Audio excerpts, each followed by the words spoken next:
Bonjour et bienvenue à tous et à toutes dans ce journal hebdomadaire le Tibet cette semaine. Je suis Pema Sewang avec une nouvelle édition d'actualité sur le Tibet, sa sainteté, le Dalai Lama et l'administration centrale tibétaine.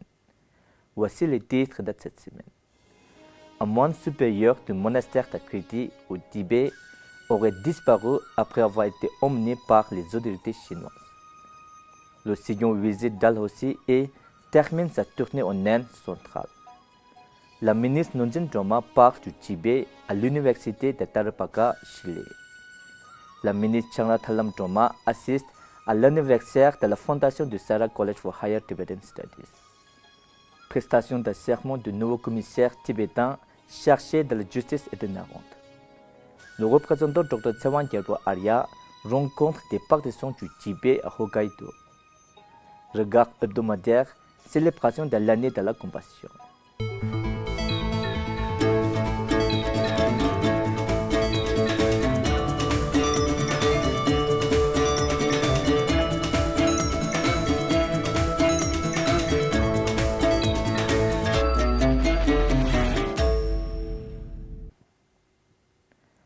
Un nouveau cas de disparition forcée dans l'Amdo au Tibet a fait surface cette semaine. Un moine supérieur du monastère de Kriti au Tibet a disparu après avoir été emmené par les autorités chinoises. Le rapport publié hier indique que cela fait 8 mois que les autorités chinoises ont enlevé un moine et enseignant du monastère, Geshe Kunjo Choda, et qu'il n'y a eu aucune nouvelle de son état de santé ou de sa localisation jusqu'à aujourd'hui.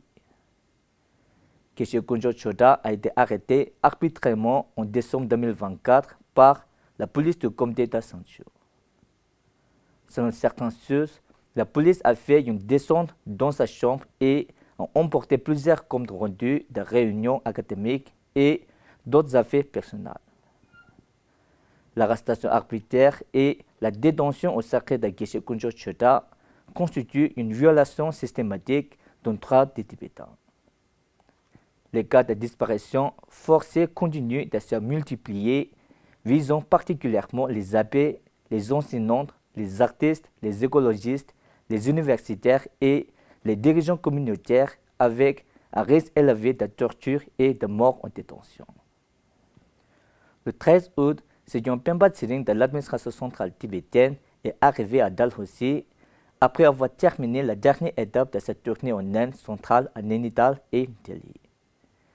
Sejong a effectué des visites d'inspection dans les marchés tibétains, les monastères, le centre de soins de santé primaire, l'école, le bureau d'établissement tibétain et les centres régionaux d'entreprise, ainsi que le centre d'accueil tibétain à Delhi. Sejong a souligné dans son discours l'importance du lobbying pour le Tibet, l'importance du maintien des 3 piliers de la démocratie tibétaine comme fondement de l'administration centrale tibétaine et de la cause tibétaine, l'adhésion à la politique de la voie du milieu et le respect des règles et réglementations du gouvernement indien. Il a également donné un aperçu du rassemblement des médias et des artistes du monde entier à Dharamshala pour célébrer le 90e anniversaire de sa sainteté le Dalai Lama, symbolisant la pertinence et la révérence mondiale pour sa sainteté. Sejong est parti aujourd'hui pour Ludhiana afin de célébrer le 79e anniversaire de l'indépendance de l'Inde le 15 août. Le 6 août, le ministre Nonjen Joma du département de l'information et des relations internationales de l'administration centrale tibétaine a entamé sa première visite au Chili, accompagné du représentant Jigme Tsering du bureau du Tibet en Amérique latine et de moines du monastère de Drepung Losé Ling en Inde. Le 8 août, le ministre a donné une conférence publique intitulée Echoes of Tibet, Sustaining Identity Through Culture and Tradition in Exile à l'université de Tarapacá. Le ministre a parlé de la résilience du peuple tibétain qui a su préserver ses traditions et son héritage malgré les difficultés et a insisté sur la question de la réincarnation de sa sainteté le Dalai Lama. Les moines du monastère de Drepung Losé Ling ont construit un mandala de sable d'Avalokiteshvara et ont accompli des rituels bouddhistes. la ministre a également participé à la célébration du 90e anniversaire de sa sainteté le Dalai Lama, organisée par le Bureau du Tibet en Amérique latine, où elle s'est adressée à l'Assemblée sur les 4 principaux engagements de sa sainteté, le conflit sino-tibétain et l'ingérence croissante de la Chine, dont la question de la réincarnation de sa sainteté le Dalai Lama. Afin de faire progresser la défense du Tibet, la ministre s'est également rendue Valparaiso, la capitale législative du Chili, où elle a rencontré les amis parlementaires chiliens du Tibet, dirigés par le député Lado Misovej, le Yoshi, chef de mission au bureau économique et culturel de Taipei, à Saint-Taïko, ainsi que plusieurs parlementaires chiliens. Le 13 août, la ministre Chalang Taladuma a assisté au 27e anniversaire de la fondation du Sara College for Higher Tibetan Studies et à la cérémonie de remise des diplômes.